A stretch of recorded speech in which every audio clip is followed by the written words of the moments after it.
Hello and welcome back to PYQpedia. हम लोग 75 days की चैलेंज सीरीज चला रहे हैं। 75 days challenge series UPSC prelims 2024 जो होने वाली है उसके लिए। और इसमें ये आज हमारा 4th डे का लेक्चर है। इसमें हम लोग इंडियन पॉलिटी कर रहे हैं। फर्स्ट डे 1 से डे 10 तक हम इंडियन पॉलिटी करेंगे, देन विल स्टार्ट हिस्ट्री। और उसमें आज की जो टॉपिक है the union, state and UT के बारे में हम लोग पढ़ेंगे। ठीक है, तो ये जो आपको the union, state and UT का होगा और आज की क्लास, और नेक्स्ट क्लास में हम लोग पार्लियामेंट एंड स्टेट लेजिस्लेचर पे कुछ करेंगे क्वेश्चन। ठीक है, तो अब इसमें हम लोग का क्या होता है कि एक सब्जेक्ट वाइज हम लोग करते हैं, कुछ क्वेश्चन सब्जेक्ट वाइज की ज़्यादा क्वेश्चन होती है। देन आपको इसके बाद करेंट अफेयर्स के 5 क्वेश्चन, सी सेट के 5 क्वेश्चन और 3 क्वेश्चन आपको रिवीजन के लिए मिलती है, जिसकी सॉल्यूशन आपको नेक्स्ट वीडियो में मिल जाती है। ठीक है, इसकी जो आपको पीडीएफ है वो टेलीग्राम चैनल PYQ_पेडिया है, वहाँ पे मिल जाती है। इसकी आंसर जो आपकी रिवीजन की 3 क्वेश्चन होती है उसको आपको कमेंट सेक्शन में देने होते हैं। बहुत कम लोग उसका आंसर देते हैं, तो इसलिए जितने भी लोग देख रहे हैं वो आपको एटलीस्ट आंसर दें, एटलीस्ट आप ट्राई करें, क्योंकि अगले दिन आपको सॉल्यूशन मिल जाएगी तो आपको समझ में आ जाएगा कि आपने सही किया है या गलत किया है। ठीक है, तो समय को वेस्ट नहीं करते हैं हम लोग और हम लोग स्टार्ट करते हैं आज की सेशन। अब हमारा जो क्वेश्चन है कि what is the number of states and union territories in India, UPSC में क्वेश्चन पूछा हुआ है। ठीक है, यूपीएससी सिविल सर्विसेज में नहीं, बाकी जो एग्जाम कंडक्ट कराते हैं उसमें, कि कितने स्टेट है यूनियन टेरिटरीज हैं। तो अगर आपको ये पता होगा अभी, तो अभी अगर बात करें तो टोटल 28 स्टेट हैं, 28 स्टेट है। और यूनियन टेरिटरीज की अगर बात करें तो यूनियन टेरिटरी 8 यूनियन टेरिटरीज हैं। ठीक है ना, यूटी 8 है और 28 जो है सो आपको स्टेट है। ठीक है, इसमें कोई भी ऑप्शन नहीं है, तो हमारा आंसर 28/8 है। अब ये इसमें आप देख लीजिए कि 28 ये स्टेट है ना। और ये जो इनको मर्ज कर दिया था, दादरा एंड नगर हवेली एंड दमन दीव को मर्ज किया गया है, और जम्मू एंड कश्मीर और लद्दाख ये अलग हुआ था। तो ये टोटल जो है सो हमारी 8 यूटी है आज के समय में और 28 हमारा स्टेट है। ठीक है, अगला क्वेश्चन है हमारा कि कुछ स्टेट, 2 स्टेटमेंट दी है और उसके बारे में पूछा जा रहा है कि the executive power of the union of India is vested in the prime minister. ठीक है, तो हमारे संविधान की अगर बात करें 53 में ये लिखा हुआ है कि the executive power of the union shall be vested in the president not in the prime minister. तो 53 में हमारे संविधान के अनुच्छेद 53 में ये लिखा हुआ है कि the executive power of the union shall be vested in the president. Executive power जो होता है वो राष्ट्रपति में निहित होता है, ना कि प्रधानमंत्री में। और इसी तरह 77 आर्टिकल में लिखा हुआ है कि जितनी भी एग्जीक्यूटिव एक्शन है गवर्नमेंट ऑफ इंडिया का, वो प्रेसिडेंट के नाम से लिया जाएगा, है ना। तो एग्जीक्यूटिव 53 में लिखा हुआ है कि एग्जीक्यूटिव पावर जो है यूनियन का, एग्जीक्यूटिव पावर वो प्रेसिडेंट में वेस्टेड निहित है। और 77 में लिखा है कि जो एग्जीक्यूटिव एक्शन जितनी भी ली जाएगी, एग्जीक्यूटिव के द्वारा जो भी एक्शन ली जाएगी, वो आपको प्रेसिडेंट के नाम पे होगा। और इसी तरह आपको गवर्नर का 154 में है कि executive power of the state जो होगा वो गवर्नर में वेस्टेड होता है। ठीक है, तो ये आपको याद होनी चाहिए। ठीक है, और 166 में लिखा हुआ है कि जितनी भी एग्जीक्यूटिव एक्शन होगा वो स्टेट में, वो गवर्नर के नेम पे होगा। होप आपको समझ में आएगा। Executive power wasted with the president and governor, है ना, स्टेट और यूनियन में। और एग्जीक्यूटिव जो एक्शन है जो भी लिया जाएगा वो सेंटर में किसके नाम पे, प्रेसिडेंट के नाम पे, और स्टेट में किसके नाम पे लिया जाएगा, वो गवर्नर के नाम पे लिया जाएगा। तो ये आपसे जो पूछा जा रहा है, तो प्राइम मिनिस्टर होगा नहीं। अगला क्वेश्चन है, अगला जो पार्ट है स्टेटमेंट कि the prime minister is the ex officio chairman of civil services board. Prime minister जो है सिविल सर्विसेज बोर्ड का एक्स ऑफिशियो चेयरमैन होगा। आपको मैं बता दूं कि 2013 में 2013 में क्या होता था कि रैंडम ट्रांसफर होती थी सिविल सर्वेंट्स का, पॉलिटिकल इंटरफेरेंस ज़्यादा बढ़ गई थी। तो सुप्रीम कोर्ट ने 2013 में कहा कि स्टेट और सेंटर को बनाना चाहिए क्या, civil services board, civil services board. और इस सिविल सर्विसेज बोर्ड होगा वही जो है सिविल सर्वेंट का ट्रांसफर और पोस्टिंग देखेंगे। ठीक है, अब इसमें जो सिविल सर्विसेज बोर्ड सेंटर को ही बनाना था और स्टेट को ही बनाना था। तो जो सेंटर की जो सिविल सर्विसेज बोर्ड होगी उसमें कैबिनेट सेक्रेटरी, जो सबसे हाईएस्ट रैंक होती है इसमें, कैबिनेट सेक्रेटरी जो होगा वो एक्स ऑफिशियो चेयरमैन होगा सेंटर की जो सिविल सर्विसेज बोर्ड होगी। और जो स्टेट की सिविल सर्विसेज बोर्ड होगी उसमें चीफ सेक्रेटरी ऑफ स्टेट, है ना, चीफ सेक्रेटरी ऑफ स्टेट जो है सो उनका हेड होगा। तो ये जो लिखा हुआ है कि the prime minister is the ex officio chairman of the civil services board, ये गलत है। सेंटर में कैबिनेट सेक्रेटरीट और स्टेट में चीफ सेक्रेटरी। तो दोनों आपका गलत है। कौन सा सही है, दोनों में से कोई भी सही नहीं है। ठीक है, होप आपको ये समझ में आया होगा। अगला क्वेश्चन है, फिर से दो स्टेटमेंट है। The president shell make rules for the more convenient transaction of the business of the government of India and for the allocation among ministries of the estate business. इसमें कह रहा है, पहला ये कह रहा है कि जो हमारे भारत के राष्ट्रपति जो है वो जो भी होगा वो रूल्स बनाएंगे, है ना, transaction of business of government of India, कि बिजनेस कैसे होगा, ट्रांजेक्शन ऑफ द बिजनेस कैसे होगा, है ना, कार्य कैसे होगा, और उस कार्य की जो एलोकेशन है वो वेरियस मिनिस्टर्स को, अमॉन्ग मिनिस्टर्स में, कि कौन कौन सा काम कौन करेगा, ये प्रेसिडेंट ऑफ इंडिया करता है ना। तो ये बिल्कुल आपका सही है। 77 के 3 में अगर, ठीक है, आर्टिकल 77 के 3 में लिखा हुआ है कि the president shell make rules for the more convenient transaction of the business of the government of India and for the allocation among ministers of the set business. Exact article लिखा हुआ है, तो इसलिए आप कॉन्स्टिट्यूशन ऑफ इंडिया से ये सब चीजें पढ़ा करें, है ना, पूरा आर्टिकल सीधे पूछा जा रहा है। और सेकेंड स्टेटमेंट तो ये सही है। दूसरा है कि all executive action of the government of India shall be expressed to be taken in the name of the prime minister. Again, जितनी भी ऑल एग्जीक्यूटिव पावर जो होती है वो निहित होती है प्रेसिडेंट में, है ना, और जो एग्जीक्यूटिव एक्शन होती है वो प्रेसिडेंट के नाम पे ली जाती है ना, ये आपको, और स्टेट में गवर्नर के नाम पे ली जाती है। तो ये मैंने आपको बता दिया था। कौन सी सेक्शन में? एग्जीक्यूटिव एक्शन 77 सेक्शन में एग्जीक्यूटिव पावर निहित है वो 53 में। गवर्नर की बात करें तो 154 में स्टेट की जो होती है एग्जीक्यूटिव पावर की बात है, और 166 में एग्जीक्यूटिव एक्शन स्टेट में जितनी भी ले जाएगी वो गवर्नर के नाम पे ले जाएगी, वो 166 में लिखा हुआ है। होप आपको ये समझ में आया। 99 इसमें ऐड करो, ठीक है, सेंटर और स्टेट वाले में। तो 53 अगर आपको याद है तो 99 याद करें, इसमें ऐड कर रहे हैं तो उतने पे आपको स्टेट का आ जाता है, ठीक है। एक याद करने के, कुछ आर्टिकल याद करने के ये तरीके हैं। सो 1 जो है राइट है, और ये पूरी एक्सप्लेनेशन है। अगला क्वेश्चन है कि according to the constitution of India which one of the following statement is not correct. कौन सा सही नहीं है? पहला है the executive power of the union shall be vested in the president of India. बिल्कुल सही है।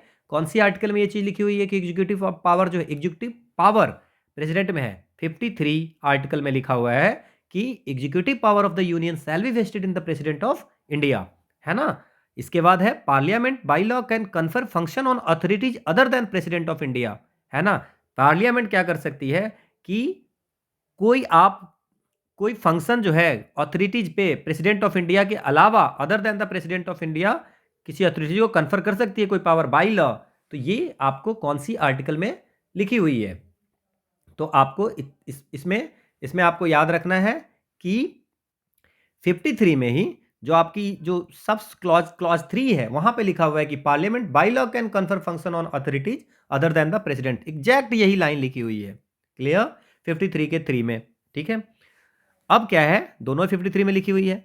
अगला है कि the president of India is elected by N electoral college consisting of all members of parliament and all member of all state legislature. ये बोला है कि प्रेसिडेंट की जो इलेक्शन होती है उसमें कौन वोट करता है? जितने भी मेंबर ऑफ पार्लियामेंट है, ऑल मेंबर ऑफ पार्लियामेंट और सारे स्टेट लेजिस्लेचर के मेंबर, ये बोला है।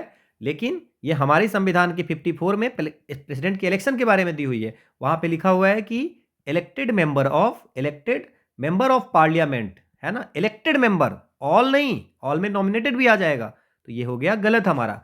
इलेक्टेड मेंबर ऑफ पार्लियामेंट, दोनों house member of parliament, Lok Sabha Rajya Sabha दोनों के मेंबर ऑफ पार्लियामेंट इलेक्टेड वाले जो होंगे, नॉमिनेटेड वाले नहीं। और इलेक्टेड मेंबर जो होंगे, elected member of legislative assembly के जितने भी मेंबर होंगे उसमें आपको एनसीटी दिल्ली, ठीक है, और पुडुचेरी पौंडीचेरी का भी ऐड है ना। और जेएनके की जब लेजिस्लेटिव असेंबली है होगी, ठीक है ना, तो वो भी इसमें ऐड होगी। समझ में आया?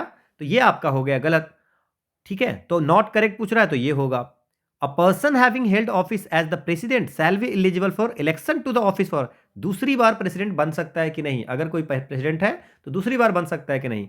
हमारे संविधान के आर्टिकल 57 में एलिजिबिलिटी ऑफ री-इलेक्शन के बारे में बताया गया हुआ है कि एक पर्सन हु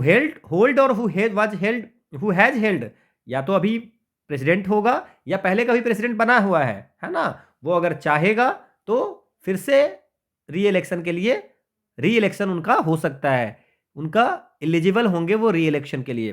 तो 57 में तो ये भी बिल्कुल सही है, तो नहीं में आपको सी आंसर हो गया। अब प्रेसिडेंट की इलेक्शन पे बहुत सारी क्वेश्चन पूछी गई हुई है। जैसे एक क्वेश्चन ये है कि the president of India is elected by member of N electoral college, कि प्रेसिडेंट की मेंबर में, प्रेसिडेंट की जो इलेक्शन होती है उसमें कौन वोट देगा, consisting of elected member of both house of parliament, जो इलेक्टेड मेंबर है, और लेजिस्लेटिव असेंबली ऑफ स्टेट के जितने इलेक्टेड मेंबर होंगे वो सारे इसमें कंसीडर होंगे। ठीक है, ठीक है। तो ये हो गया, और इसके साथ साथ मैं आपको जो यूटी की हैं, वो यूटी के जो है दिल्ली और पौंडीचेरी के हैं, तो भी होती है। यूनियन काउंसिल ऑफ मिनिस्टर का ऐसा कुछ नहीं है। जो यूनियन काउंसिल ऑफ मिनिस्टर में जो लोग एमपी होंगे वो तो बाय डिफ़ॉल्ट अगर नॉमिनेटेड नहीं होंगे तो वोटिंग तो वो करेंगे ही करेंगे। ठीक है, तो थर्ड नहीं होगा, सो आंसर 1 एंड 2 इसमें आ जाएगा। अगला क्वेश्चन है कि with reference to the election of the president of India consider the following statement. हमेशा क्वेश्चन जो है सो इस पे बहुत क्वेश्चन पूछे हुए हैं, है ना। The value of the vote of each MLA varies from state to state, है ना। तो जो हमारी संविधान है उसकी आर्टिकल 55 में ये लिखा हुआ है कि manner of election of the president कैसे होगा, है ना। तो जो मेंबर ऑफ पार्लियामेंट होते हैं लोकसभा या राज्यसभा के, उनकी वोट की वैल्यू जो होती है वो सेम होती है, सेम वैल्यू होती है। जैसे अगर अभी की बात करें तो जो ये पिछली इलेक्शन हुई थी वहाँ पे क्या था कि टोटल हमारी 776 एमपी टोटल थे, है ना। और 700 700 के आस 700 आपको एक एमपी की वैल्यू थी, है ना। 700 पहले 708 हुआ करती थी, लेकिन जो जम्मू कश्मीर हटा था, है ना, जम्मू कश्मीर लेजिस्लेटिव असेंबली के एब्सेंस में ये 708 की जगह पे ये 700 ही थे। Value of vote each MP का 700। क्लियर, तो ये आपको याद रखना है 700 अभी के आस में। बट आप इतना सिंपल से याद रखो कि सेम है, ये शायद ना पूछे कि 700 या 708, बट अभी 700 है, पहले 708 था जब legislative assembly Jammu and Kashmir की थी तो। ठीक है, और ये एमपी की तो सेम होती है, लेकिन एमएलए की जो होती है, एमएलए की जो वोट होती है एमएलए की, वो डिपेंड करता है कि वहाँ पे कितने पॉपुलेशन है, पॉपुलेशन पे डिपेंड करता है, और नंबर ऑफ एमएलए पे डिपेंड करता है। ठीक है, सो एमएलए की वोट जो होती है वो आपको, जैसे वैल्यू की अगर बात करें तो population of the state by number of MLA into 1000। ठीक है, डिनोमिनेटर में ही 1000 है, तो ये होती है एमएलए की। क्लियर, तो ये आपको ये कैलकुलेशन, तो डिपेंड्स ऑन द पॉपुलेशन, कितनी पॉपुलेशन है और कितनी नंबर ऑफ सीट्स हैं उस पर पूरी वैल्यू डिपेंड कर जाती है। तो each MLA varies from state to state, ये बिल्कुल सही है कि हर स्टेट के ये आपको वैल्यू करता है, वैरी करता है एमएलए का। दूसरा है कि the value of the vote of MP of the Lok Sabha is more than the value of Rajya Sabha. मैंने अभी बताया कि ये दोनों का सेम होता है, और अभी की जो हुई थी प्रेसिडेंट इलेक्शन उसमें 700 थी, है ना, क्योंकि जम्मू कश्मीर में लेजिस्लेटिव असेंबली नहीं थी। ठीक है, प्रेसिडेंट की जो इलेक्शन होती है वहाँ पे 1971 की सेंसस को यूज किया जाता है, और 2026 के बाद जब भी सेंसस होगा उस समय जो है सो ये फिगर उस सेंसस के अकॉर्डिंग फिगर चेंज हो सकती है। ये आपको 84वां amendment act, 84th constitutional amendment act 2000 में हुई थी, वहाँ पे ये तय किया गया था कि 1971 का ही सेंसस अभी कंटिन्यू चलेगा, है ना। पॉपुलेशन, जो पॉपुलेशन ऑफ स्टेट यहाँ पे है वो 1971 के सेंसस के ही अकॉर्डिंग है। 2024-26 के बाद जो सेंसस होगी, है ना, उसमें चेंज होगा। ठीक है, तो आंसर इसमें तो ए हो जाएगा। ये आपको पूरी एक्सप्लानेशन है। इसमें आपको अगर जो प्रेसिडेंट के इलेक्शन के लिए नॉमिनेशन भरनी होती है उसमें 50 प्रपोजर और 50 सेकेंडर होते हैं जो साइन करके देते हैं, तो ये आपको भी याद रखना है। अगला क्वेश्चन है कि consider the following statement in respect of election to the president of India. The member of nominated to either house of the parliament और the legislative assembly of state are also eligible to be included in the electoral. अभी मैंने बताया कि सिर्फ elected member होते हैं, nominated member नहीं होते हैं, तो ये तो गलत हो गया। इसके बाद है कि higher the number of elective assembly seats, higher is the value of vote each MLA of that state, है ना। तो ये बोल रहा है कि जितनी एमएलए की सीट होगी, है ना, सीट होगी, जितनी ज़्यादा सीट होगी, है ना, उतनी ज़्यादा वोट की वैल्यू होगी, है ना, वोट की वैल्यू होगी। ठीक है, अभी हमने बात की थी कि जो एमएलए की वोट की वैल्यू होती है, एमएलए की वोट की वैल्यू होती है एक एमएलए की, वो होती है टोटल जो पॉपुलेशन स्टेट की होगी, population by number of MLA into 1000। तो अगर सीट बढ़ेगी, एमएलए डिनोमिनेटर अगर ज़्यादा बढ़ेगा, तो ये जो है सो higher the number of elective assembly seats, higher is the value of vote of each MLA of that state. ठीक है, तो ये अगर आप वैल्यू ऑफ वोट है तो पॉपुलेशन पे डिपेंड करता है नंबर ऑफ एमएलए पे, लेकिन अगर डिनोमिनेटर अगर बढ़ेगी, नंबर ऑफ एमएलए अगर बढ़ भी गई और पॉपुलेशन अगर कांस्टेंट है, तो ये अगर डिनोमिनेटर जब बढ़ेगी तो एमएलए की वैल्यू, वोट की वैल्यू जो होगी वो कम होगी, है ना, बिकॉज द वैल्यू जो है वो inversely proportional to number of MLA है। ये भी गया। The value of vote of each MLA of Madhya Pradesh is greater than the Kerala. अब अगर आपको वैल्यू ऑफ वोट निकालनी है तो 1971 में मध्य प्रदेश की पॉपुलेशन कितनी थी, केरला की पॉपुलेशन कितनी थी, और एमएलए एमपी कितने हैं, अभी कितने एमएलए हैं, ये चीज़ें पता होनी चाहिए। तो अगर मध्य प्रदेश की अगर वैल्यू अगर आपको पता है, अगर पॉपुलेशन तो आपको याद होगी नहीं, है ना, तो इसमें अगर जो केरला की बात करें तो केरला की एक एमएलए की वैल्यू है 152, केरला की 152 है। अब इसमें क्या है कि तो केरला की 152 है और मध्य प्रदेश की जो वोटिंग ये है 131 है, मध्य प्रदेश की 131 और केरला की 152 है ना। अभी अगर आप सोचोगे अभी का अगर पॉपुलेशन देखोगे तो केरला की पॉपुलेशन कम है, मध्य प्रदेश की ज़्यादा है और सीटें भी ज़्यादा है, तो अभी की पॉपुलेशन से करोगे, बट 17 जो 1971 की सेंसस थी उसके अकॉर्डिंग ये आपको वोट की वैल्यू जो है 131 मध्य प्रदेश की और केरला की 152 है। तो value of vote of each MLA of Madhya Pradesh जो है सो बड़ा है केरला से, ये भी आपका हो गया गलत, है ना। तो सब ये तीनों गलत हो गए। अब क्या है कि the value of vote of each MLA of Puducherry is higher than that of Arunachal Pradesh. मतलब पुडुचेरी की जो वैल्यू है एमएलए की वो आपको अरुणाचल प्रदेश से ज़्यादा है, ये बोला है क्योंकि ratio of total population to total number of the elective seats Puducherry is greater than compare. अब देखो पुडुचेरी की वैल्यू क्या होगी, जो पुडुचेरी की पॉपुलेशन होगी, पुडुचेरी की पॉपुलेशन बटे पुडुचेरी में कितनी नंबर ऑफ एमएलए है ना, इंटू 1000, और इसकी अगर बात अरुणाचल प्रदेश की क्या होगी, पॉपुलेशन अरुणाचल प्रदेश की कितनी है, नंबर ऑफ एमएलए अरुणाचल प्रदेश में कितनी है, और 1000 से मल्टीप्लाई, यही होगी ना। अब इसमें बता दिया कि अब आप देखो इसमें बोला है क्या कि क्यों बड़ा है, ये बोला कि पुडुचेरी और अरुणाचल का वैल्यू पुडुचेरी की बड़ी है अरुणाचल से, क्योंकि ratio of population to the number of elected, मतलब पॉपुलेशन बट्टे नंबर ऑफ एमएलए पुडुचेरी का ज़्यादा है population divide by number of MLA Arunachal Pradesh. तो ये अगर ज़्यादा होगा, इसकी रेशियो अगर ज़्यादा होगी तो डेफिनेटली ये बड़ा होगा, है ना। तो ये आपको बिल्कुल सही है। So only one is the right, it is totally depend on the value की population by number of MLA, और population by number of MLA जिसका बड़ा होगा उसमें ज़्यादा होगा। तो population by number of MLA Puducherry की हायर है, तो हायर वैल्यू वोट की पुडुचेरी की होगी। होप आपको समझ में आया होगा, ये पूरी एक्सप्लेनेशन है आपकी। अगला है कि which one of the following best describe the electoral system to elect the president of India. ठीक है, अब इसमें देखिए 55 के 3 में लिखा हुआ है कि जो प्रेसिडेंट की इलेक्शन होगी वो प्रोपोर्शनल रिप्रेजेंटेशन, ठीक है, bye means of single transferable vote होगा, है ना। और वोटिंग जो होगी वो ईवीएम से नहीं होगी, सेक्रेट बैलेट से होगी। ठीक है, ये आपको लिखा हुआ है 55 के 3 में। तो बैलेट पेपर में क्या रहता है, जैसे बैलेट पेपर में आपको प्रेफरेंस देनी है, जैसे मान लीजिए कि 3 कैंडिडेट हैं, कैंडिडेट 1, कैंडिडेट 2, कैंडिडेट 3, तो हर सबको आपको देना है कि आप 1 नंबर पे किसको रखना चाहते हो, 2 नंबर पे किसका रखना चाहते हो, 3 नंबर पे किसको रखना चाहते हो, बट आपको देना सबको है वोट, है ना। ऐसा नहीं करना है कि सिर्फ एक को सिलेक्ट करना है, you have to give the preference. ठीक है, और जो फर्स्ट प्रेफरेंस जिसको ज़्यादा मिलेगा वो विनर हो जाएगा। अगर फर्स्ट प्रेफरेंस में वाला नहीं जीता तो फिर सेकेंड प्रेफरेंस को काउंट होगी। ठीक है, अब एक सिस्टम, तो ये तो आंसर आपका हो गया।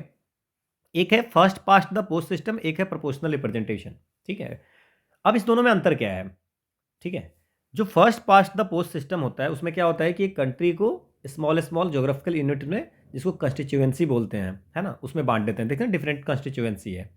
ठीक है, और हर कंस्टिट्यूएंसी जो होगी, ये हम लोग ये फर्स्ट पास्ट द पोस्ट की बात करते हैं। हर कंस्टिट्यूएंसी को, हर जो भी कंस्टिट्यूएंसी होगी, मतलब पूरी कंट्री को एक छोटे छोटे कंस्टिट्यूएंसी में बांट देंगे, और हर कंस्टिट्यूएंसी एक इलेक्ट करेगा, एक किसी रिप्रेजेंटेटिव को इलेक्ट करेगा। ठीक है, समझ में आया। ठीक है, और जिस पार्टी को ज़्यादा सीट मिलेगा, है ना, जिसको ज़्यादा सीट मिलेगा वो जीतेगा। मतलब 50% अगर मिल गया, है ना, वो मतलब समझिए इस।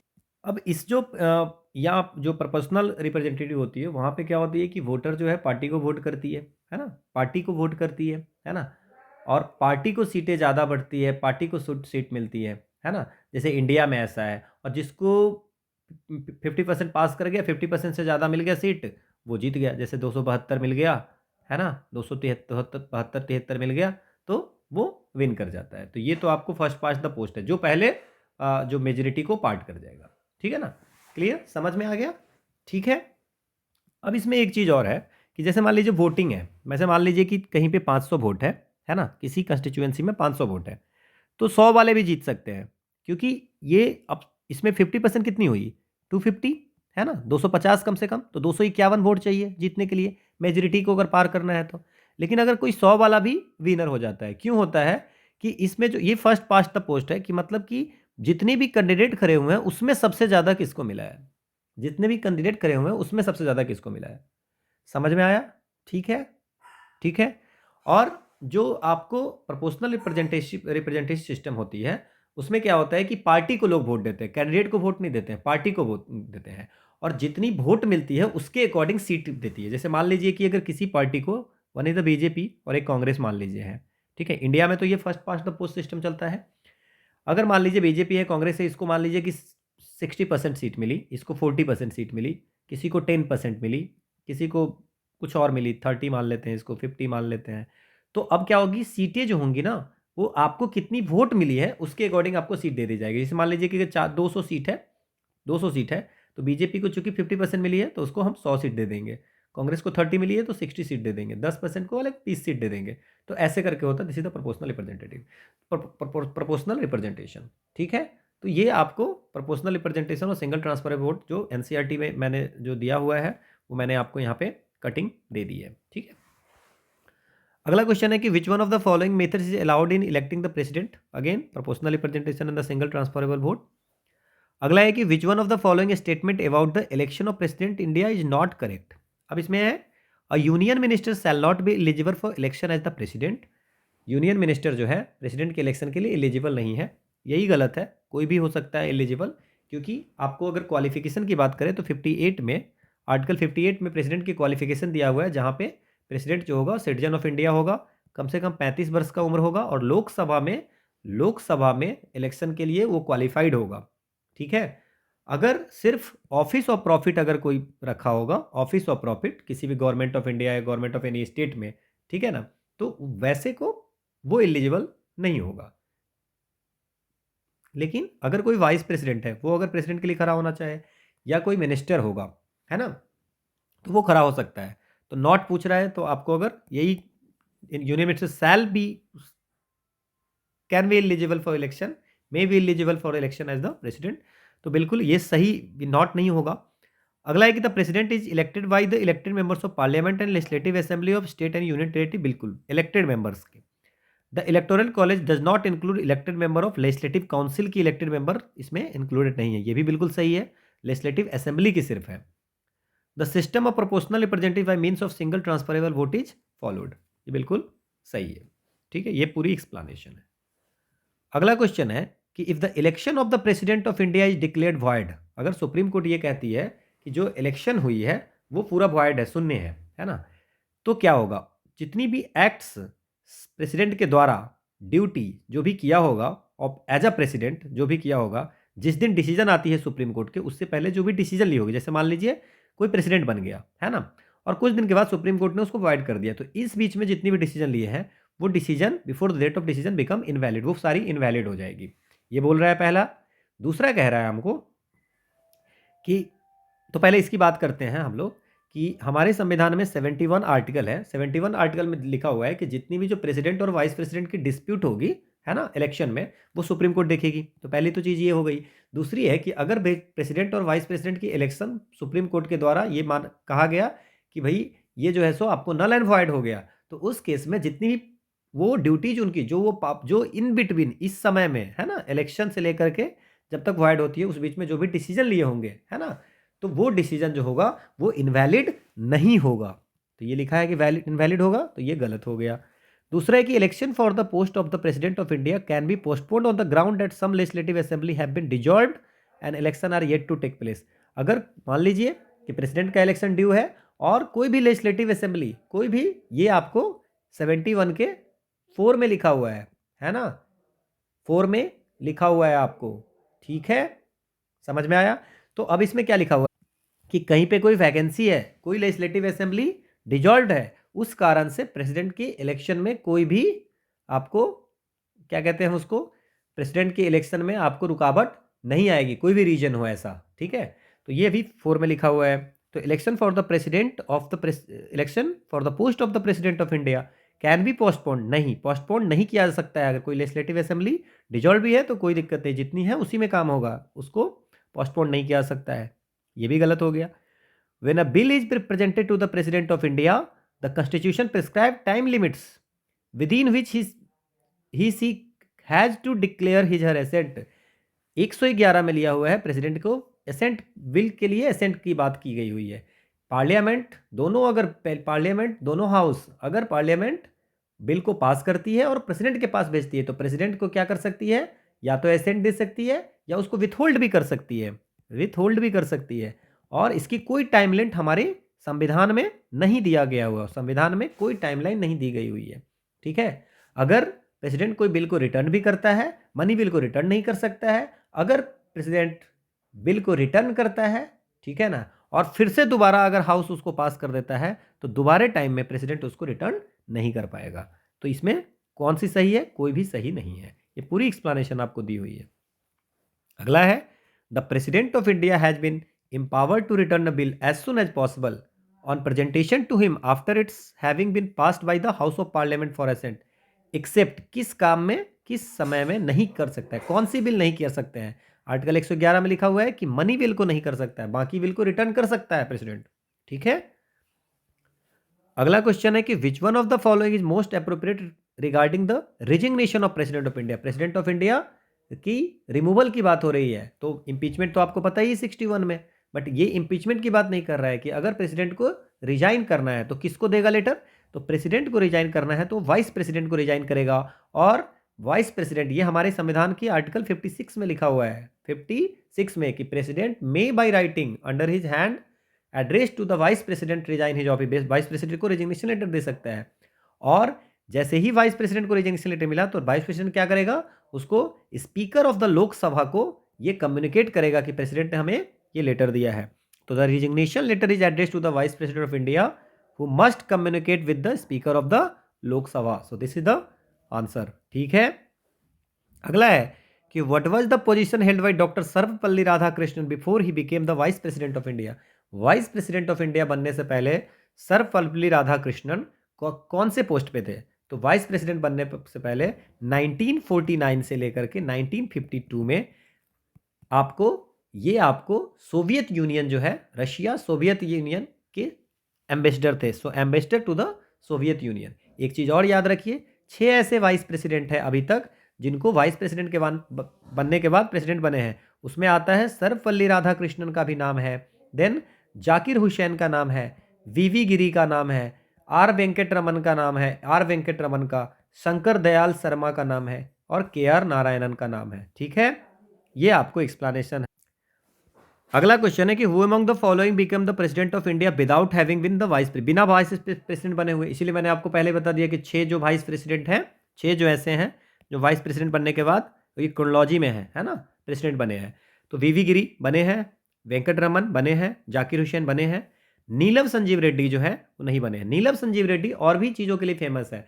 ये पहला एमपी थे, फर्स्ट मेंबर ऑफ पार्लियामेंट थे जो जब इनको स्पीकर बनाया गया तो ये अपनी पार्टी से रिजाइन कर दिए, है ना। सो पार्टी से रिजाइन कर दिए, उसकी इम्पार्शियल रहे, है ना।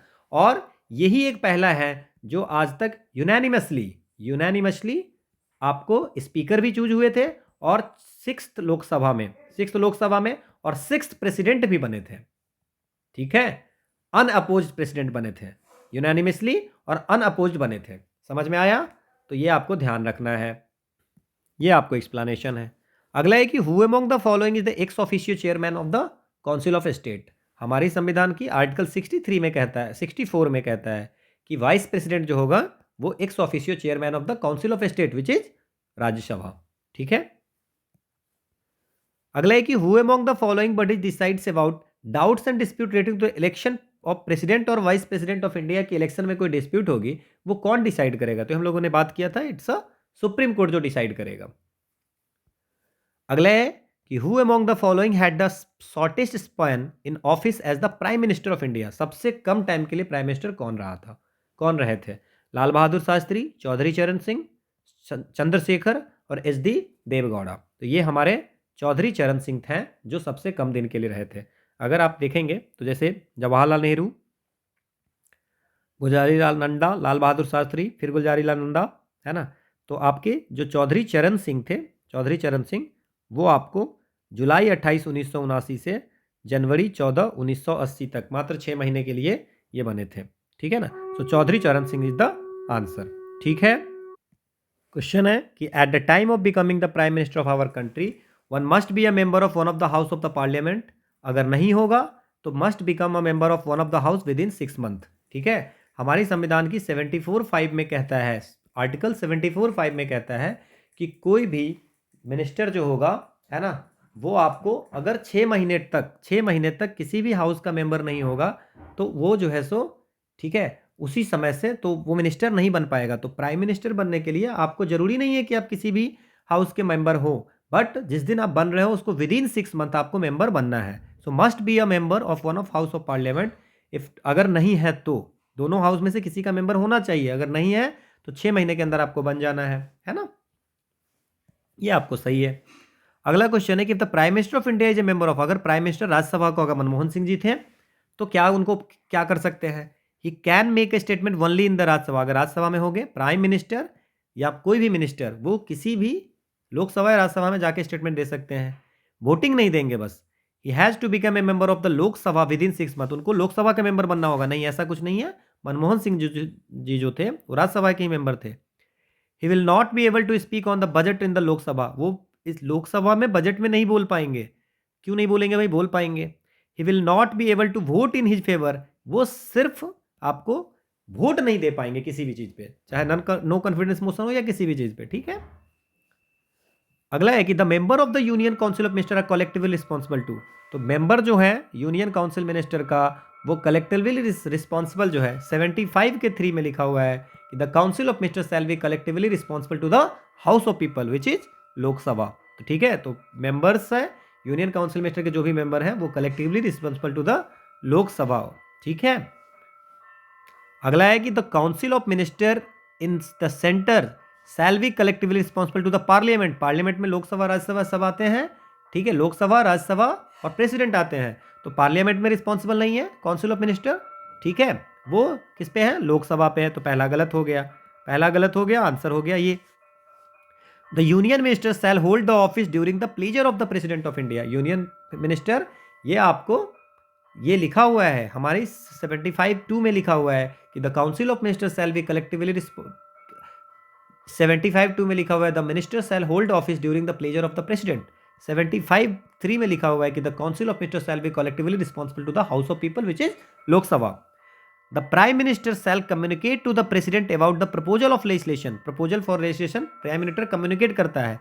संविधान के आर्टिकल 78 में लिखा हुआ है कि it is shall be the duty of the prime minister. ये प्राइम मिनिस्टर की ड्यूटी है to communicate to the president. जितनी भी डिसीजन होंगी काउंसिल ऑफ मिनिस्टर का relating to the administration of the affairs of the union and proposal for legislation, वो आपको communicate करेंगे प्रेसिडेंट को। ये ड्यूटी है प्राइम मिनिस्टर की, 78 आर्टिकल में लिखी हुई है। तो ये बिल्कुल आपको सही है, ये दोनों सही है ना? ये एक्सप्लेनेशन है। अगला है the constitution of India classifies the minister into 4 ranks. Constitution of India minister को क्लासिफाई किया है 4 रैंक में। एक है आपका कैबिनेट मिनिस्टर, एक minister of state with independent charge, एक मिनिस्टर ऑफ स्टेट एंड एक डिप्टी मिनिस्टर। ऐसा कुछ हमारे संविधान में नहीं लिखा हुआ है, वहां पे सीधे काउंसिल ऑफ मिनिस्टर की बात की गई हुई है। The total number of minister in the union government, including the prime minister, shall not exceed 15% of the total number of members. Lok Sabha में जितने मेंबर होंगे उसके 15% से ज्यादा लोगों को मिनिस्टर नहीं बनाया जा सकता है। ये 75(1)(a) में लिखा हुआ है। ठीक है, तो ये बिल्कुल आपको सही है। तो आंसर क्या हो जाएगा? 2 only. Okay, this is the explanation. अगला क्वेश्चन है कि भारत के संविधान के निम्नलिखित अनुच्छेदों में कौन सा एक भारत के प्रधानमंत्री से अपेक्षा करती है कि मंत्रिपरिषद के निर्णयों से संबंधित सूचना भारत के राष्ट्रपति को। अभी हमने बात किया था कि हमारे संविधान की आर्टिकल 78 में ये लिखी हुई है कि ये प्रेसिडेंट की ड्यूटी, ये प्राइम मिनिस्टर की ड्यूटी है कि जितनी भी डिसीजन होगी काउंसिल ऑफ मिनिस्टर की एडमिनिस्ट्रेशन के लिए या लेजिस्लेचर की प्रपोजल होगा लेजिस्लेशन की, वो आपको कम्युनिकेट करेंगे प्रेसिडेंट को, है ना? कोई भी और जो प्रेसिडेंट अगर कोई इन्फॉर्मेशन मांगेंगे किसी चीज़ के बारे में तो वो भी उनको देंगे, है ना। समझ में आया। और अगर प्रेसिडेंट बोलेंगे कि भैया इस इन्फॉर्मेशन को, जो आपने इन्फॉर्मेशन दी है, जो आपने डिसीजन का दिया है, उसको एक बार कंसीडर करो, है ना, तो वो उस पर कंसीडर भी करनी। ठीक है, तो ये हो गया। देन फिर अगर 74 में बात करें तो काउंसिल ऑफ मिनिस्टर होंगे, एक काउंसिल ऑफ मिनिस्टर होगा for aid and advise of the president. 75 में है आपको कि 75 में है काउंसिल ऑफ मिनिस्टर होंगे एड फॉर प्रेसिडेंट के एड एंड एडवाइज के लिए। 81 में होगा कि हाउस ऑफ पीपल कैसे बनेगा। और 75 में हो गया, 75 में क्या हो गया, ये मिनिस्टर के लिए, सॉरी 74 में है council of minister aid and advise के लिए, और 75 में है इट्स बस मिनिस्टर के लिए कुछ और जो प्रोविजंस हैं अभी जो बात किए हैं वो सारी चीज़ें हैं। तो 78 हमारी आंसर होगी। This is the explanation. अगला है अटॉर्नी जनरल ऑफ इंडिया के बारे में है कि attorney general of India to take part the proceeding of the Lok Sabha की कार्यवाही में भाग ले सकते हैं। तो ये बिल्कुल सही है ना। हमारे संविधान के आर्टिकल 76 में बात किया गया है कि एक होंगे अटॉर्नी जनरल ऑफ इंडिया। वो आपको अटॉर्नी जनरल ऑफ इंडिया जो होगी वो highest law official in country हो गया, highest law officer in country होंगे। और ये यूनियन एग्जीक्यूटिव का पार्ट है, यूनियन एग्जीक्यूटिव का पार्ट है, और इसको अपॉइंट करेंगे प्रेसिडेंट करेंगे, है ना। ये आपको जज ऑफ सुप्रीम कोर्ट के होने लायक होंगे, जज ऑफ सुप्रीम कोर्ट के अपॉइंट होने लायक इसकी क्वालिफिकेशन होंगी। ठीक है, और इनकी जितनी भी गवर्नमेंट को लीगल मैटर पे एडवाइस देनी होगी अटॉर्नी जनरल करेंगे, और भी जो लीगल कैरेक्टर की जितनी भी ड्यूटीज होंगी वो इनको दी जाएगी। ठीक है, और इसके ड्यूटी के समय में ये पूरे इंडिया में किसी भी कोर्ट में जाकर के ऑडियंस हो सकते हैं, सुन सकते हैं। इवन आर्टिकल 88 कहता है कि अगर कोई भी प्रोसीडिंग होगी लोकसभा या राज्यसभा में, या कोई ज्वाइंट सिटिंग होगी, या कोई कमेटी होंगी, है ना, जो मेंबर ऑफ, और उस कमेटी में उनको मेंबर अगर बनाया जाएगा, है ना, मेंबर के नाम पे मेंबर बनाया जाएगा, तो वहाँ पे वो क्या कर सकते हैं, पार्टिसिपेट कर सकते हैं। बस वो वोट नहीं दे सकते हैं कहीं पे, सो वोट नहीं दे सकते हैं। ठीक है, वो बोल सकते हैं। सो आंसर हो जाएगा C 1, 2 and 3। Clear, this is the explanation. अगला क्वेश्चन है कि attorney general of India and solicitor general of India are the only officer of the government of who are allowed to participate in the meeting of the parliament. Parliament की meeting में attorney general और solicitor, constitution में लिखा हुआ है ना, क्या attorney general और सॉलिसिटर जनरल को पार्टिसिपेट कराना है? बिल्कुल गलत बात है। सॉलिसिटर जनरल ऑफ इंडिया और additional solicitor general of India जो है वो अटॉर्नी जनरल को बस असिस्ट करने के लिए है, ऐसी कोई प्रोविजन नहीं है। सो this is wrong. So solicitor general की बात नहीं की गई हुई है। समझ में आया? ठीक है। According to the constitution of India, the attorney general of India submit his resignation when the government which appoint him resign. जो गवर्नमेंट उसको अपॉइंट किया है वो अगर रिजाइन करेंगे तो अटॉर्नी जनरल ऑफ इंडिया अपनी भी रिजिग्नेशन देनी पड़ेगी। ऐसी कोई, according to the constitution of India, ऐसी कुछ कॉन्स्टिट्यूशन में नहीं लिखा हुआ है कि उनको जब गवर्नमेंट रिजाइन करे, जो गवर्नमेंट ने उसको अपॉइंट किया है, because it is written that कि attorney general of India hold the office during the pleasure of the president. ठीक है, तो दोनों गलत हो गया। So neither 1 not 2। ठीक है, और advocate general of India governor के द्वारा अपॉइंट होगा। जज ऑफ हाई कोर्ट की क्वालिफिकेशन उनकी होनी चाहिए। गवर्नमेंट को, जो स्टेट गवर्नमेंट को लीगल मैटर्स पे एडवाइज करेंगे, ये सारी चीज़ें हैं, और प्लीजर ऑफ द गवर्नर पे भी रहेंगे, है ना। और जो रिम्यूनरेशन गवर्नर डिटरमिन करेंगे वही उनको मिलेगा। ठीक है। Which one of the following statement about the solicitor general of India सही नहीं है? The SGI is the government chief legal adviser. नहीं। कौन है chief legal adviser? SGI is the government chief legal adviser. बिल्कुल है चीफ लीगल एडवाइजर। ठीक है। फिर क्या है कि the SGI is the secondary law officer. बिल्कुल। प्राइमरी कौन है? Attorney general of India. The post of the SGI is a constitutional post. बिल्कुल कॉन्स्टिट्यूशनल पोस्ट नहीं है ना। ये सॉलिसिटर जनरल ऑफ इंडिया के बारे में, सॉलिसिटर जनरल ऑफ इंडिया ये अटॉर्नी जनरल को असिस्ट करने के लिए है। ठीक है, तो ये बिल्कुल गलत हो गया। The SGI is appointed by the appointment committee of the cabinet. बिल्कुल सही है ना। तो ये जो इनकी अपॉइंटमेंट होती है वो आपको होती है 3 साल के लिए होती है, अपॉइंटमेंट कमेटी ऑफ कैबिनेट, जो कि चेयर कौन करता है? प्राइम मिनिस्टर, उनके द्वारा होता है।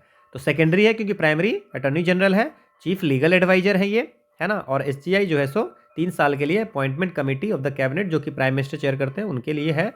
और this is not a constitutional post. ये बस आपको अटॉर्नी जनरल कॉन्स्टिट्यूशनल पोस्ट है 76 के तहत, उसको असिस्ट करने के लिए ये पोस्ट बनाई हुई है। ठीक है। अगला क्वेश्चन है कंट्रोलर ऑडिटर जनरल के बारे में कौन सा इसमें सही है? Reports on the accounts of the state are submitted to the president who shall cause to the place before the parliament.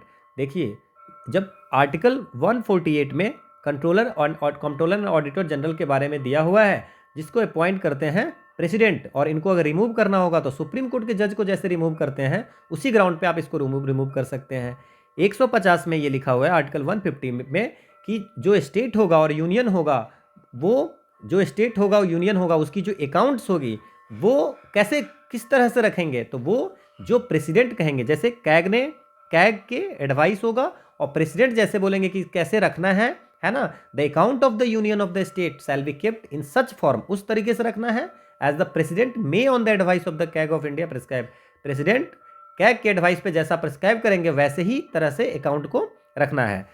So the form in which account of the central and state are to kept is prescribed by CAG. अब क्या है, CAG is appointed by the president, बिल्कुल सही है। Can be removed only on ground and procedure similar to those of the supreme court का जज, तो ये बिल्कुल सही है। अब क्या है कि हमारे संविधान में 151 में है कि ऑडिट रिपोर्ट जो भी होगी तो reports on the account of the union की जो रिपोर्ट होगी वो प्रेसिडेंट को सबमिट की जाएगी और प्रेसिडेंट पार्लियामेंट में रखेंगे। अगर स्टेट की रिपोर्ट होगी तो वो गवर्नर को सबमिट होगा और गवर्नर स्टेट लेजिस्लेटिव असेंबली में करेंगे। तो ये तो बिल्कुल गलत हो गया। सो 1 गलत हो गया and 2 and 3 is the right. ठीक है, समझ में आया, ये आपको याद रखनी है। अब सुप्रीम कोर्ट के जज को रिमूव कैसे कर सकते हैं, तो आपको पता है कि majority of total members of that house and by a majority of not less than 2/3 of the member of that house. हम सुप्रीम कोर्ट का जब पढ़ेंगे चैप्टर तो उसमें इसको डिटेल में पढ़ेंगे, है ना, तो ये आपको याद रखना, ये एक्सप्लेनेशन है। अगला है कि the chief minister of Delhi is appointed by the president of India. Delhi का जो चीफ मिनिस्टर है वो आपको किसके द्वारा अपॉइंट किया जाएगा, है ना, तो द दिल्ली का chief minister the president of India on the advice of lieutenant governor appoints the chief minister of Delhi. The Delhi police and Delhi police and municipal corporation of Delhi do not come under the administrative preview of the Delhi government. अभी लड़ाइयाँ इसकी चलती रहती है ना, तो Delhi police किसके centre के अंदर में है और म्युनिसिपल कॉर्पोरेशन भी दिल्ली के गवर्नमेंट के अंदर नहीं आती है, तो ये बिल्कुल सही है। तो दोनों हमारा सही है, ठीक है, तो ये एक्सप्लेनेशन है। अगला है कि 155 और 56 जो कॉन्स्टिट्यूशन ऑफ इंडिया का है वो किस चीज़ के रिलेटेड है, तो 155 जो है अपॉइंटमेंट ऑफ गवर्नर है, अपॉइंटमेंट ऑफ गवर्नर है, और 156 जो है ये आपको डिसमिस और टर्म ऑफ ऑफिस कितने दिन रहेंगे, है ना, term of office of the governor. तो आंसर तो ये हो गया।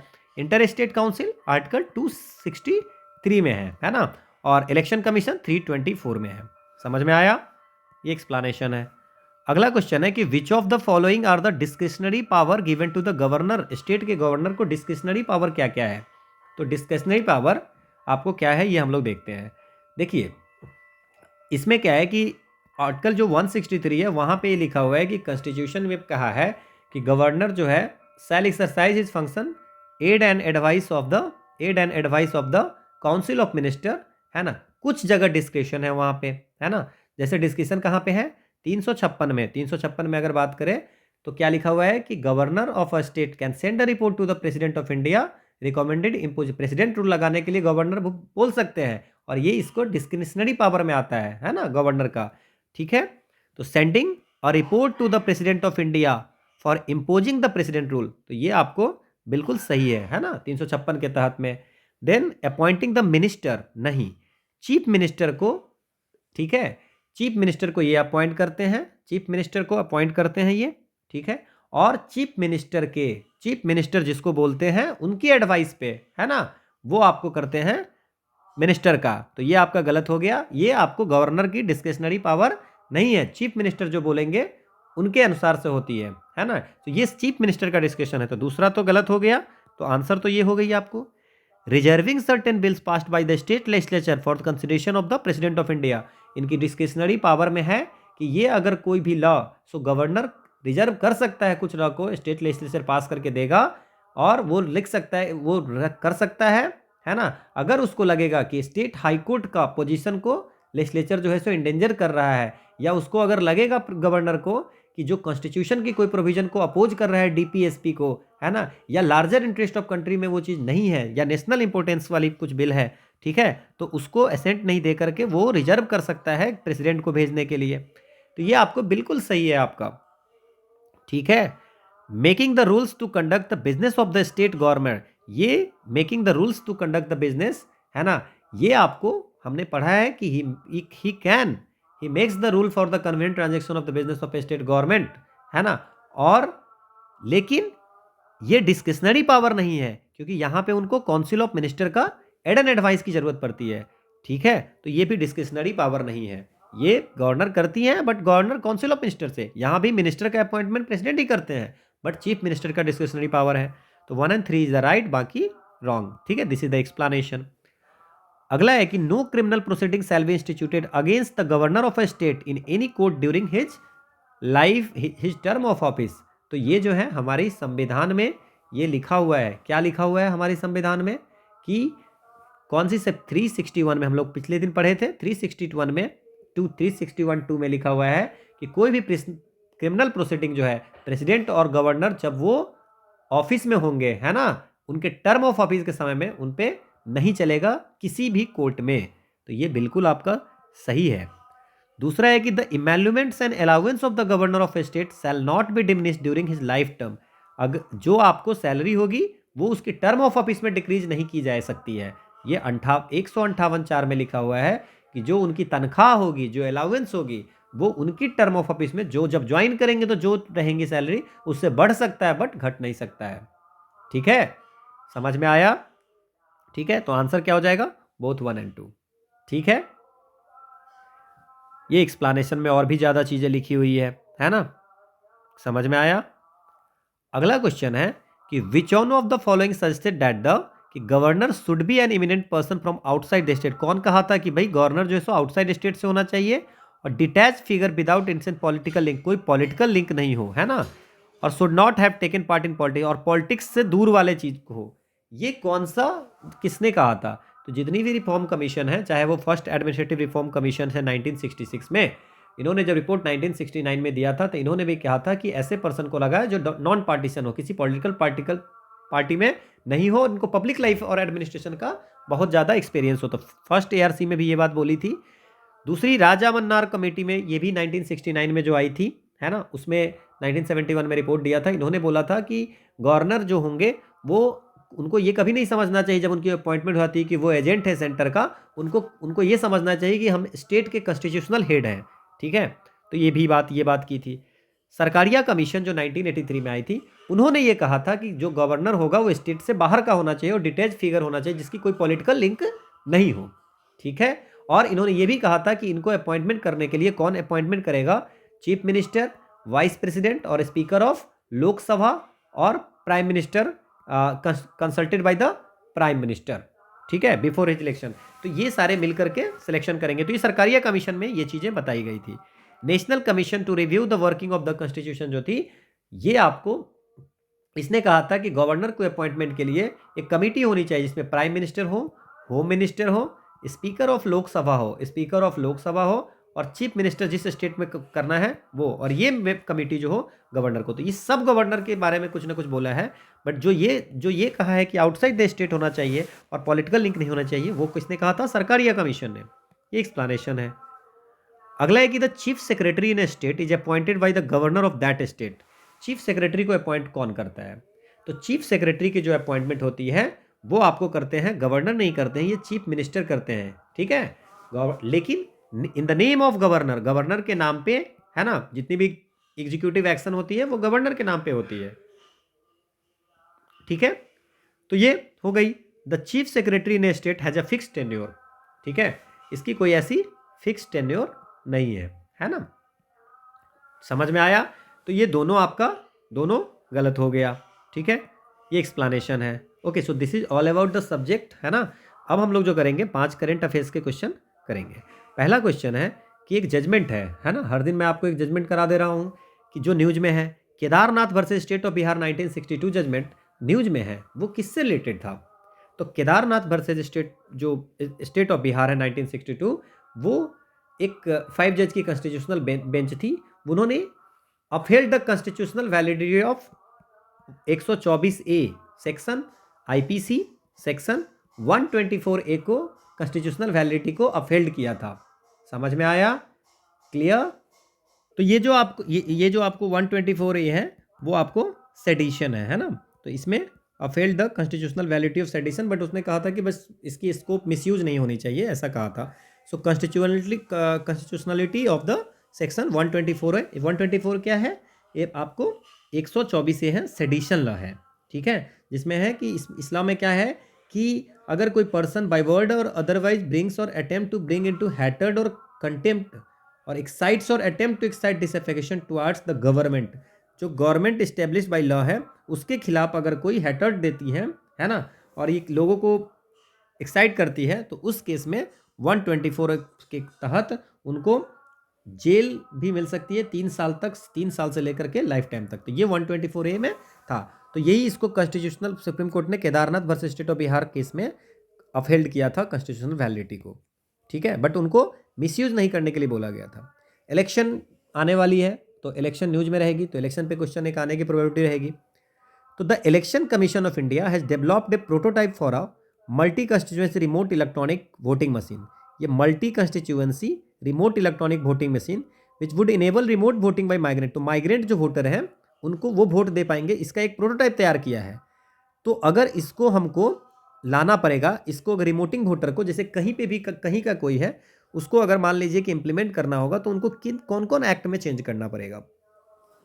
रिप्रेजेंटेशन ऑफ पीपल एक्ट 1951 में करना पड़ेगा क्या, बिल्कुल, इसमें आपको रिप्रेजेंटेशन ऑफ पीपल एक्ट 1951 में करना पड़ेगा, कंडक्ट ऑफ इलेक्शन रूल में भी करना पड़ेगा, और रजिस्ट्रेशन ऑफ इलेक्टर्स रूल्स 1960 में भी करना पड़ेगा। तो ये तीनों में आपको करना पड़ेगा। तो ये जो प्रोटोटाइप बनाई है इसके लिए आपको याद रखना है कि इस तीनों में आप उनको चेंज करना पड़ेगा, तभी जा करके वो माइग्रेंट को वोटिंग का अधिकार दे सकते हैं वहाँ पे, ठीक है, कि कहीं से कहीं का भी वोट दिया जा सकता है। Clear. Consider the following statement regarding contempt of court. Contempt of court हमेशा न्यूज में रहता है किसी न किसी के लिए। तो कंटेम्प्ट ऑफ कोर्ट क्या है, the contempt of court act 1971 states that fair criticism of any case which has been heard and decided is not contempt. अगर मान लीजिए कंटेम्प्ट ऑफ कोर्ट का जो फेयर क्रिटिसिज्म होगा है ना, वो आपको कंटेम्प्ट, उस फेयर क्रिटिसिज्म अगर आप किसी केस का कर रहे हो तो उस पर कंटेम्प्ट नहीं लगेगा। तो ये बिल्कुल सही है, कंटेम्प्ट ऑफ कोर्ट जो है ना, और कंटेम्प्ट ऑफ कोर्ट जो होगा वो फेयर क्रिटिसिज्म आप किसी कर रहे हो तो उसके लिए आपको नहीं मिलेगा। ये तो बिल्कुल सही है ना। Civil contempt means wilful disobedience to any judgment and publication of any matter which lowers the authority of court. Criminal contempt means doing an act that obstruct the administration of justice. ये आपको बोल रहा है। देखिए, दो तरह की contempt होती है, one is the civil contempt, one is the criminal contempt, ठीक है। तो सिविल कंटेम्प्ट मीन्स विलफुल, आप जानबूझ के किसी जजमेंट का डिसोबीडियंस कर रहे हो, किसी ऑर्डर का, रीट का, है ना, या कोर्ट की कुछ आप विलफुली मतलब जानबूझ के ब्रीच कर रहे हो, ठीक है। तो ये आपको हो गया सिविल कंटेम्प्ट। तो wilfully disobedience to any judgment and publication of any matter which lowers the, जो कोर्ट की अथॉरिटी को लोअर करती है, ये है क्या, ठीक है। और क्या है, सो सिविल कंटेम्प्ट आप समझ में आया। Civil contempt means wilful disobedience to any judgment and publication of any matter वाला। देखिए अब इसमें देखिए, ये जो है ना, आधा आधा चेंज कर दिया है। क्रिमिनल कंटेम्प्ट जो कंटेम्प्ट होता है उसमें होता है कि पब्लिकेशन ऑफ एनी मैटर और doing an act. Publication of any matter जो है ना, पब्लिकेशन ऑफ एनी मैटर ये या स्कैंडलाइज या lowers the authority of publication of any matter which scandalise, ठीक है, और lower the authority of court, ये आती है क्रिमिनल कंटेम्प्ट में, ठीक है ना। सिविल कंटेम्प्ट में तो बस आपको जानबूझ करके किसी जजमेंट, किसी ऑर्डर का, किसी रिट को आप क्या कर रहे हो, ब्रीच कर रहे हो, है ना। तो ये जो आपको सिविल में हो गया। क्रिमिनल में हो गया कि आप publication of any matters which lowers the authority of court, है ना, या कोर्ट की जुडिशियल प्रोसीडिंग में इंटरफेरेंस कर रहा है, इंटरफेयर कर रही है, ठीक है, या एडमिनिस्ट्रेशन ऑफ जस्टिस में, ठीक है, ऑब्स्ट्रक्ट कर रहा है एडमिनिस्ट्रेशन ऑफ जस्टिस के एडमिनिस्ट्रेशन में ऑब्स्ट्रक्ट कर रहा है। तो ये भी एक होगा और ये भी सही होगा। ये नहीं सही होगा because publication of any matters जो आएगा वो क्रिमिनल कोर्ट में आएगा, जो कोर्ट की अथॉरिटी को लो करता है। So answer is 1-3। ये पूरी डिटेल आपको इसमें लिखी हुई है। So it's about the criminal contempt और सिविल कंटेम्प्ट, ठीक है। अगला क्वेश्चन है स्प्लिट वर्डिक्ट। एक बहुत न्यूज में चल रही थी स्प्लिट वर्डिक्ट, जो सुप्रीम कोर्ट के द्वारा स्प्लिट वर्डिक्ट होता है। तो स्प्लिट वर्डिक्ट होता क्या है, जब मान लीजिए कि जैसे मान लीजिए कि 5 बेंच हैं, 5 लोगों की जज की बेंच है ना, और यूनानिमस डिसीजन नहीं ले पा रहे हैं, है ना। अब समझिए इसमें, अगर मान लीजिए देखो मान लो कि अगर जज बेट है, 5 लोगों की जज बेची, तो अगर मान लीजिए कि ऑड नंबर बैठते हैं तो उसमें तो क्या होगा, ऑड नंबर में क्या होगा, जो वर्डिक्ट होती है, सो वर्डिक्ट जो होती है, कोई भी अगर फैसला जो होता है वो या तो यूनानिमसली होता है, यूनानिमसली होती है कि मतलब कि जो सब एक साथ मिल करके बोलते हैं कि हाँ ठीक है, यही ये फैसला एक ही है। एक होता है मेजोरिटी में, जैसे मान लीजिए कि 3 लोग 5 लोगों की बेंच है, तो 3 और 2 की फैसला आया, या 4 1 की आई, है ना। तो ये होता है, क्योंकि अभी इसमें कैसे नहीं, कभी नहीं हो सकता 2-2। लेकिन जब इवन नंबर होते हैं, इवन नंबर होते हैं, जैसे 4 लोग की बेंच होगी, 2 लोग की, इसीलिए सुप्रीम कोर्ट में हमेशा 3 5 9 11 13 ऐसे बनते हैं। तो 4 लोग की अगर बेंच कभी बैठी, तो 2-2 लोग, अगर मान लीजिए स्प्लिट वर्डिक्ट हो गया, अगर मान लीजिए 3-1 कर लिया, 4-0 कर लिया, तब तो यूनानिमसली हो गई। 3-1 कर लिया तो मेजोरिटी में फैसला आ जाएगा। लेकिन 2 लोग कुछ और बोल रहे हैं, 2 लोग कुछ और बोल रहे हैं, सो ऑन दैट केस ये जो है हायर के पास चला जाएगा। समझ में आया। सो a split verdict is passed when the Supreme Court bench cannot decide one way or the other in a case either by a unanimous decision, और मेजोरिटी और यूनानिमस दोनों में से नहीं होगा, तो हो गया स्प्लिट वर्डिक्ट। ये बिल्कुल सही है ना। ये तभी होता है जब इवन नंबर ऑफ जज रहते हैं। Split verdict can happen even when the bench has an odd number. कभी ऐसा हो सकता है क्या, ऑड नंबर अगर होगा तो 3-2 होगा, है ना। अगर 3 लोग भी है तो 2-1 की वर्डिक्ट होगा, या 3-0 होगी, है ना। समझ में आया। तो ऑड में तो कभी होगा ही नहीं, सेम स्प्लिट वर्डिक्ट तभी होगा। सो ऑड नंबर में स्प्लिट वर्डिक्ट कभी नहीं होगा। In case of a split verdict the case is heard by a larger bench. अगर केस मतलब कि स्प्लिट वर्डिक्ट हो गई तो केस जो है सो बड़ी बेंच देखेगी। तो ये बिल्कुल सही है। सो 1 और 3 इज द आंसर। ये एक्सप्लेनेशन है आपको। अगला क्वेश्चन है आपका, क्या क्वेश्चन है, फॉरम स्वैपिंग के बारे में क्वेश्चन है। सो फॉरम स्वैपिंग इन्वॉल्व्स लिटिगेशन और लॉयर्स अटेम्प्टिंग। पहले तो आप ये समझिए कि फॉरम स्वैपिंग होता क्या। जैसे मान लीजिए कोई केस है आपकी, ठीक है, केस है और आपके जान पहचान के कोई जज है जहाँ पे आप जिसको इन्फ्लुएंस कर सकते हो। तो अगर मान लीजिए कि लॉयर होगा या कोई लिटिगेंट्स या लॉयर जो होगा, वो जानबूझ करके उसी कोर्ट में उस केस को ले जाना चाहेगा, या उसी जज के पास में, या पर्टिकुलर किसी कोर्ट में जहाँ पे उनका इन्फ्लुएंस होगा, या पर्टिकुलर जज के पास में जो उनको पता है कि उसको फैसला उसी के अनुसार सुनाएगा, वहाँ पे लेके जाता है। अगर जो उसके जो जज के जो जहाँ जिस कारण से कि जो उस कारण से जो जजमेंट जो होगी वो उसके फेवर में होगी, तो ये जो होती है वो होती है फॉरम स्वैपिंग। होप आपको समझ में आ गया कि आप जानबूझ करके वैसे जज के पास आप फैसला को ले जाना चाहते हो, मतलब कि केस को ले जाना चाहते हो, या वैसे कोर्ट में ले जा सकते हो जहां पे आपके फेवर में जजमेंट आए, तो उसको बोलते हैं फॉरम स्वैपिंग। ठीक है।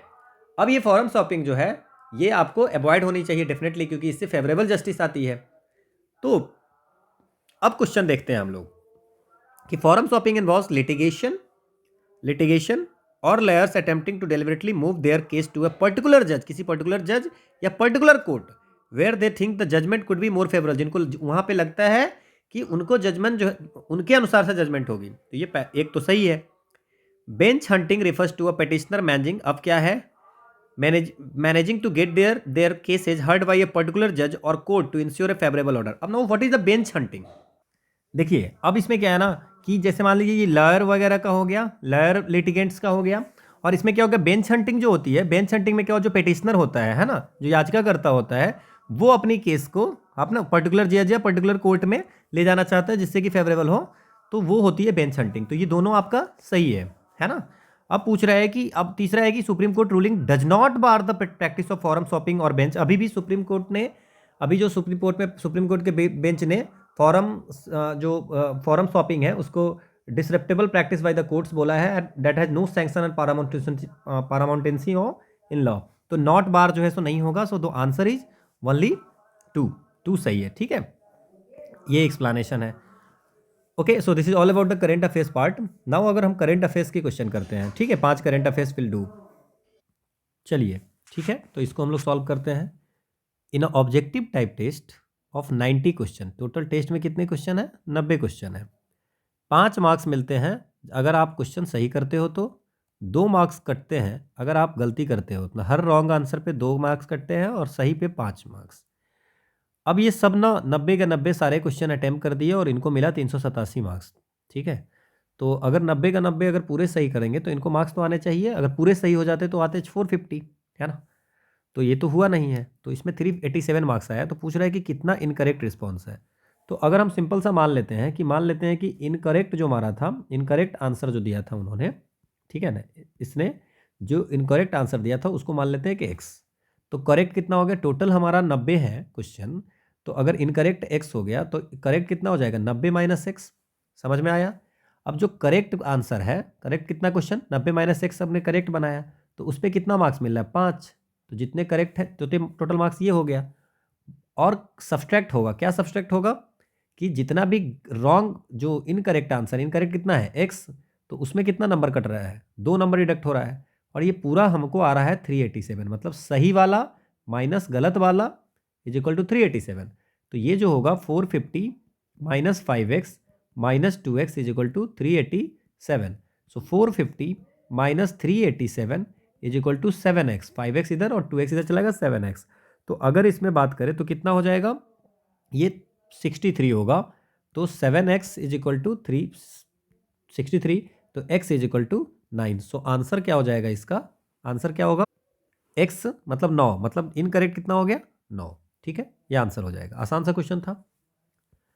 अगला क्वेश्चन फिर इसी टाइप पे है कि अगर 25 MCQ है एक टेस्ट में और करेक्ट आंसर का 4 आ रहा है, इनकरेक्ट का माइनस आ रहा है और कैंडिडेट को 74 मार्क्स आ रहा है, तो कितना लेफ्ट अनअटेम्प्टेड। लेकिन इसमें एक चीज़ और कर दिया कि करेक्ट है, ठीक है, करेक्ट भी है कुछ, इनकरेक्ट भी है कुछ, है ना, और कुछ छोड़ भी दिए है, अनअटेम्प्ट भी है। तो ये उसमें क्या था, सारे को अटेम्प्ट किया था, इसमें 3 चीज़ें आ रही है। तो इसको कैसे सॉल्व करेंगे। अब इसमें क्या है कि जैसे मान लीजिए कि 25 टोटल 25 क्वेश्चन है ना, 25 MCQ है, तो 3 हो गया, है ना। तो इसमें बहुत सारी मेथड से आप बना सकते हैं। तो ट्रायल एंड एरर पे अगर आप देखते हैं, जैसे मान लीजिए कि ऐसा मैं मानता हूँ कि इन्होंने क्या किया है, सारे क्वेश्चन अटैम्प्ट किए हैं, मतलब ऑल अटैम्प्टेड। तो यहाँ से थोड़ा सा आइडिया लग जाएगा कितने क्वेश्चन सही बनाया होगा।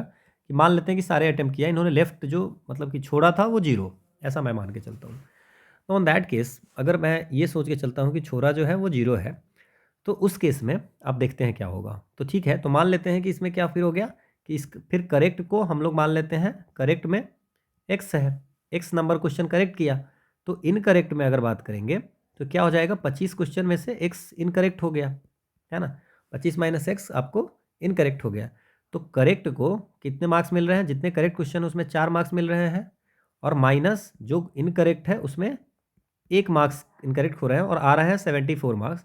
तो जब इसको सॉल्व आप करोगे, -25 plus x is equal to 74, तो ये क्या हो जाएगा, 5x is equal to 5x is equal to कितनी हो जाएगी 96। तो x इज इक्वल टू 96/5 अगर आप करोगे तो ये आता है 96 होगा, नहीं इट्स 99। तो 99/5 होगा, तो ये आता है 19.8। तो पॉइंट में तो होगा नहीं, है ना, करेक्ट क्वेश्चन कुछ नंबर ऑफ क्वेश्चन पॉइंट में तो होगा नहीं। तो इसका मतलब 19 क्वेश्चन इन्होंने सही बनाई है। तो अगर 19 क्वेश्चन सही बनाई है तो इसको मार्क्स आए कितने, 19 इंटू 4, 19 इंटू 4, करेक्ट हमारा x है ना, 19.8 होगा नहीं, ठीक है। तो ये हम मानते हैं कि 19 इंटू 19 क्वेश्चन इसने सही किया है। तो 19 क्वेश्चन सही किया है तो कितने हो जाएंगे 76। तो 19 क्वेश्चन सही किया है 76। अगर हम दो एक नंबर माइनस हो रहा है नेगेटिव पे, तो 2 क्वेश्चन अगर गलत कर दिया तो ये 74 हमारा आ रहा है ना, -2 इज इक्वल 74 आ रहा है। इसका मतलब 19 क्वेश्चन सही किया, 2 क्वेश्चन गलत किया, और 19 2 21 और 4 क्वेश्चन उन्होंने छोड़ दिया, है ना। तो 4 क्वेश्चन जो है सो अनअटेम्प्टेड हो गया। तो ट्रायल एंड एरर पे ये क्वेश्चन आराम से बन गया। तो 2 तरह के क्वेश्चन हमने इसमें कर लिया, तो आपको हेल्प हो जाएगी। अगला क्वेश्चन है कि in a question paper there are 5 question to be attempted, 5 question attempt करना है, and answer to each question है, हर क्वेश्चन के 2 चॉइस है, एक ट्रू और एक गलत है, एक सही है। It is given that no 2 candidates have given the answer to 5 question in an identical sequence, कोई 2 कैंडिडेट आइडेंटिकल सीक्वेंस में आंसर नहीं दिया है। For this to happen the maximum number of candidate, कितने कैंडिडेट होंगे ये बताना है, ठीक है। अब इस क्वेश्चन को जो है ये इसमें आ गया हुआ है, but it's a permutation combination के क्वेश्चन हैं। सो इसमें क्या है कि टोटल कितने 5 क्वेश्चंस हैं, 5 क्वेश्चंस हैं और उसमें 2 आंसर हैं। तो ये परमुटेशन कम्बिनेशन क्वेश्चन है। तो कितने for this to happen maximum number of candidate कितने होंगे, तो मैक्सिमम नंबर ऑफ कैंडिडेट जो होंगे, है ना, वो आपको होंगे, मैक्सिमम नंबर ऑफ कैंडिडेट जो होंगे वो 2 टू द पावर 5 होंगे, that's means 32। Maximum number candidate 2 to the power 5, है ना। सो आइडेंटिकल सीक्वेंस में नहीं जाना है, ठीक है। No two candidates have given the answer to the 5 question in an identical sequence, एक जैसा नहीं है, तो मैक्सिमम नंबर ऑफ कैंडिडेट्स कितना होगा? 32 होगा। सो इसका मतलब अगर हम बात करें टोटल नंबर ऑफ वेज जो होती है, टोटल नंबर ऑफ वेज, ये परमुटेशन कम्बिनेशन की क्वेश्चन इसमें आ गई है, कोई इश्यू नहीं है ना। So number of ways to the power number of times, कितने टाइम्स है ना, तो 5 टाइम्स है क्योंकि 5 क्वेश्चन है ना, तो 5 क्वेश्चन है, तो हर बार देखिए पहला क्वेश्चन में आप ट्रू या फॉल्स लिख सकते हैं, है ना, तो ये हो सकता है। फिर दूसरा क्वेश्चन में ट्रू एंड फॉल्स लिख सकते हो, फिर तीसरा क्वेश्चन में ट्रू और फॉल्स कुछ भी लिख सकते हो। तो नंबर ऑफ वेज कितना है? 2 ही कुछ लिख सकते हो, ट्रू या फॉल्स, और कितने बार लिखना पड़ेगा आपको? 5 बार, है ना, तो इसलिए 2 to the power 5 32 times. Hope आपको ये समझ में आई होगी। Jay and Vijay spent an equal amount of money to buy some pens and a special pencil of the same quality from the same store. जय और विजय क्या करता है? पहले तो इक्वल अमाउंट पैसा खर्च करता है और उसमें क्या करता है, कुछ पेन खरीदता है और कुछ स्पेशल पेंसिल खरीदते हैं, क्वालिटी सेम होती है और सेम स्टोर से खरीदता है। अब जय क्या करता है? जय हमारा 3 पेन खरीदता है ना, और पेंसिल जो है 5 खरीदता है। विजय जो है आपको क्या करता है? पेन 2 खरीदता है और पेंसिल 7 खरीदता है। सो अब इसमें क्या है कि अब देखिए पैसा दोनों 7 कर रहे हैं, मतलब कि 3 पेन प्लस 5 पेंसिल का जो कॉस्ट है, 3 पेन प्लस 5 पेंसिल का वही कॉस्ट है 2 पेन का और 7 पेंसिल का। ठीक है, तो अगर हम इसको करते हैं तो क्या कर सकते हैं? 3 pen minus 2 pen, pen is equal to 7 pencil minus 5 pencil, 2 pencil. ठीक है, बस सब्सट्रैक्ट करना था। सो पेंसिल कॉस्ट, एक पेन का कॉस्ट 2 पेंसिल के कॉस्ट से बराबर है, तो pencil cost more than a pen, कौन सा सही है? ये गलत हो गया, पेंसिल पेन से ज़्यादा कॉस्टली नहीं होगी इसमें, है ना, समझ में आया? ठीक है, the price of a pencil is equal to the pen, आप देख रहे हो कि पेन का प्राइस पेंसिल के दूना है, ये भी गलत हो गया। The price of a pen is 2 times of that of pencil, तो ये बिल्कुल सही है। The price of a pen is 3 times, ये भी गलत हो गया, समझ में आ गया। 3 पेन प्लस 5 पेंसिल का जो कॉस्ट होगा is equal to 2 pen plus 5 pencil का होगा, क्योंकि दोनों के पास सेम अमाउंट है, तो एक पेन का कॉस्ट 2 पेंसिल के बराबर है, तो ये आपको आंसर हो गया। अगला क्वेश्चन है कि Sunita cuts a sheet of paper into 3 piece, एक कागज का टुकड़ा है उसको 3 भाग में बांटती है। ठीक है Sunita, length of first piece is equal to the average of 3 single digit odd number prime number. Now prime number कौन सा होगा, प्राइम नंबर कौन सा है और ऑड प्राइम नंबर कौन सा होगा, ये पहले ध्यान रखना है। ठीक है, तो प्राइम नंबर क्या हो जाएगा? 2 3 5 7 ये हो जाएंगी, जो किसी से एक या और अपने आप के अलावा किसी चीज़ से नहीं कटती है। सो अब अगर हम बात करें तो हमारा 2 तो होगा नहीं, क्योंकि हमें बोला है कि एवरेज लेंथ, पहला का लेंथ जो होगा वो average of 3 single digit odd prime number, है ना। Single digit odd prime number कौन कौन होगा?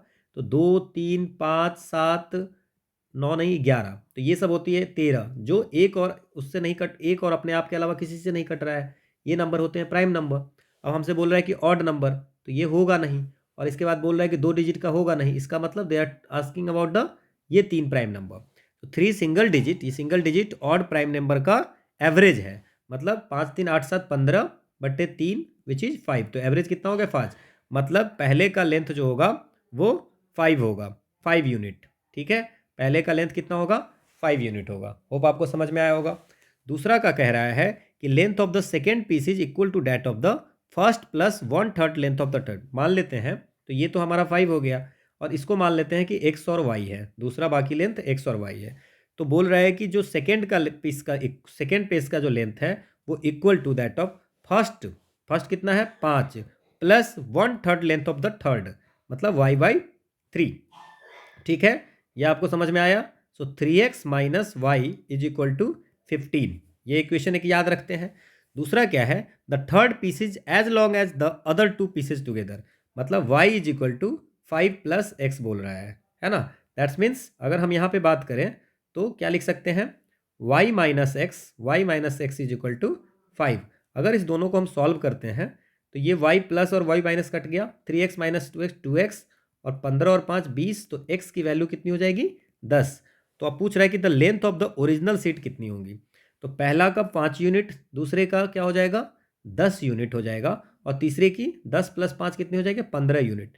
तो टोटल लेंथ अगर बोलेंगे सीट की तो 15 10 25 और 5, टोटल 30 यूनिट हो जाएगी। बस समझना था और इसका आंसर लिखना था, ठीक है।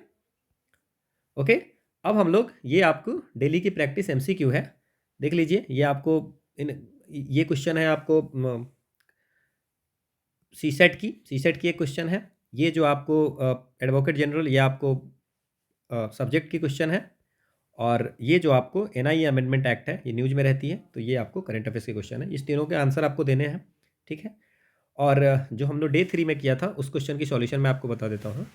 अ person ordered 5 pairs of black socks and some pair of brown, मतलब 5 पेयर जो है वो आपको ब्लैक सॉक खरीदता है ना, और कुछ ब्राउन, ये पता नहीं है कितने, है ना।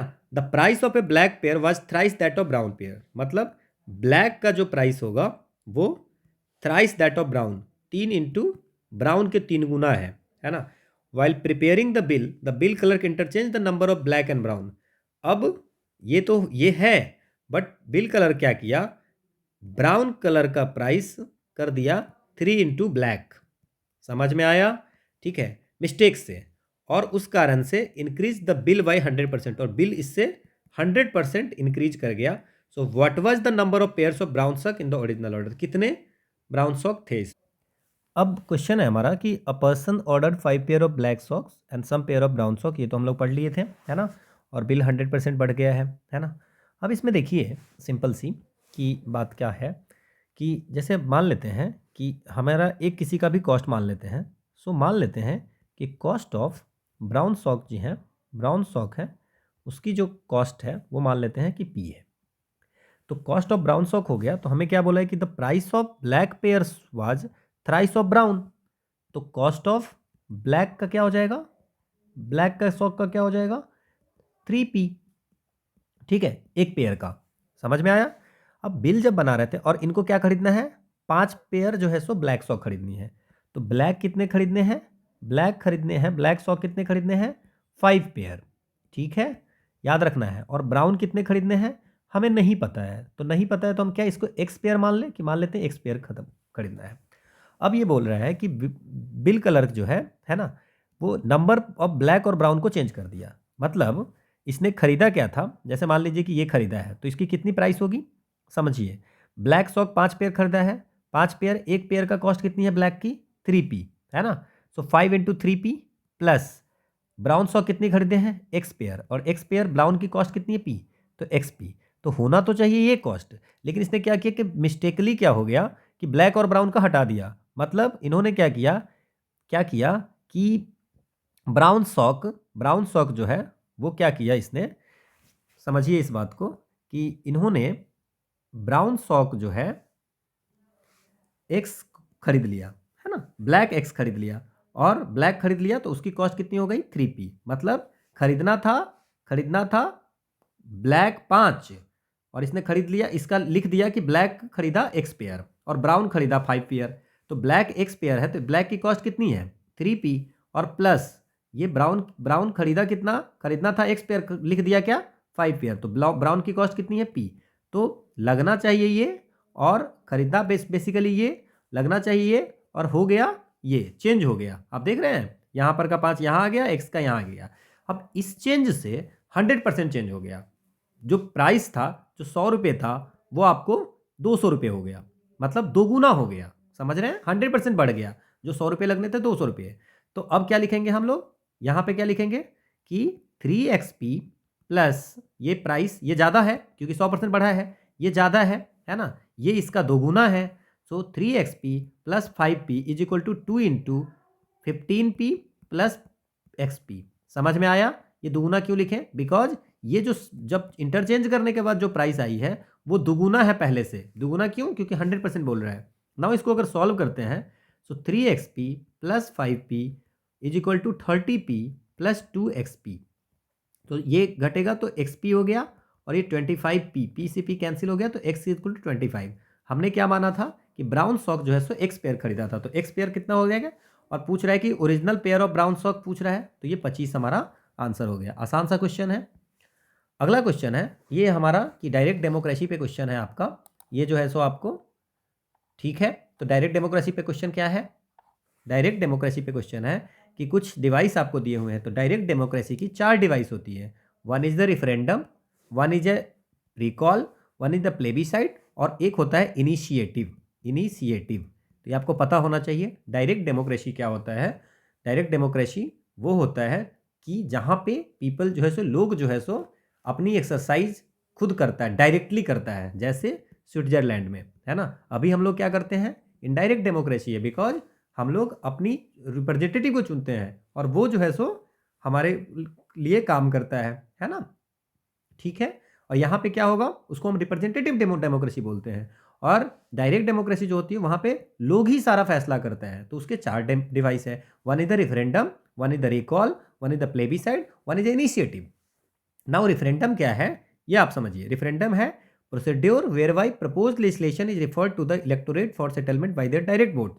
मतलब हमें कुछ करना है, हमें सीए लानी है ना, हमें कोई भी लेजिस्लेशन लानी है, तो हम डायरेक्ट लोगों से जाके पूछेंगे, ठीक है, उनसे वोट करवाएंगे उस पर्टिकुलर पे, जैसे ब्रेक्जिट पे कराया गया था यूके में, उस तरह से आप ऐसा कुछ करते हो। That's a referendum.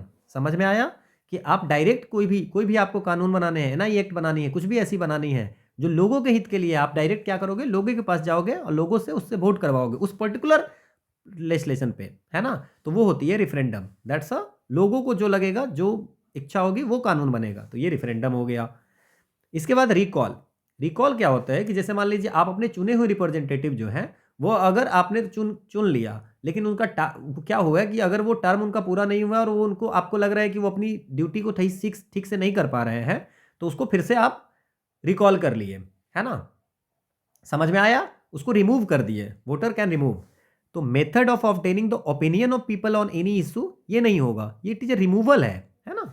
तो ये तो आपका नहीं होगा, तो ये बिल्कुल सही है पहला। दूसरा ये नहीं सही है ना। और ये जो method of obtaining the opinion people on any issue public importance का कोई है कि लोगों का आपको इंफॉर्मेशन चाहिए, लोगों का आपको ओपिनियन चाहिए, तो वो कौन? उसको बोलते हैं प्लेबीसाइट, है ना। और ये देखिए रिकॉल वाला ये है method by means of which the voters can remove a representative. Plebiscite ये है, ठीक है ना। तो ये दोनों गलत हो गया आपका, तो वन ओनली सही है। एक होती है इनिशिएटिव, है ना। इनिशिएटिव में क्या होता है कि जनता जो है ना डायरेक्ट खुद से जो है सो अपना कोई बिल लेजिस्लेचर में इनेक्टमेंट के लिए देगी, है ना, प्रपोज करेगी कोई बिल, तो वो होती है इनिशिएटिव। तो ये 4 याद रखेंगे, एक्सप्लेनेशन में दिया हुआ है। अगला है भारत श्री। भारत श्री जो है ये न्यूज में था। तो भारत श्री क्या है? It's a Bharat shared repository, है ना। ये बजट में अनाउंस किया गया था, है ना, ऑफ इंस्क्रिप्शन। ये भारत श्री है। यहाँ पे इट्स अ डिजिटल म्यूजियम है ना, जहाँ पे 1 लाख से ज़्यादा एंशिएंट इंस्क्रिप्ट्स को पहले स्टेज में डिजिटाइजेशन में डालना है ना। और ये सेटअप कौन करेगा? Archaeological survey of India. ये कहाँ पे कर रहा है?